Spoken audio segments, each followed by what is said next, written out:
ఏలూరు జిల్లా ద్వారకా తిరుమల మండలంలో సీఎంఆర్ఎఫ్ చెక్కులను లబ్ధిదారులకు గోపాలపురం ఎమ్మెల్యే మద్దిపాటి వెంకటరాజు అందించారు.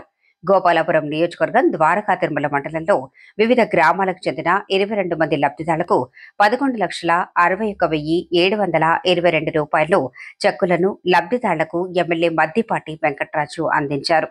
ప్రజా ఆరోగ్యానికి కూటమి ప్రభుత్వం పెద్దపీట వేస్తుందని, సీఎంఆర్ఎఫ్ ద్వారా ఎంతో మందికి లబ్ధి చేకూరుతుందని, అనారోగ్య సమస్యలతో ఏ ఒక్కరూ నియోజకవర్గంలో బాధపడకూడదని, పార్టీలకు అతీతంగా ఇప్పటికే 6,30,00,000 రూపాయలు చెక్కుల రూపంలో ఇవ్వటం జరిగిందని, ఇంకా ఎంతో మందికి సీఎం రిలీఫ్ ఫండ్ ద్వారా చెక్కును అందజేసినట్లు ఎమ్మెల్యే మద్దిపాటి తెలిపారు.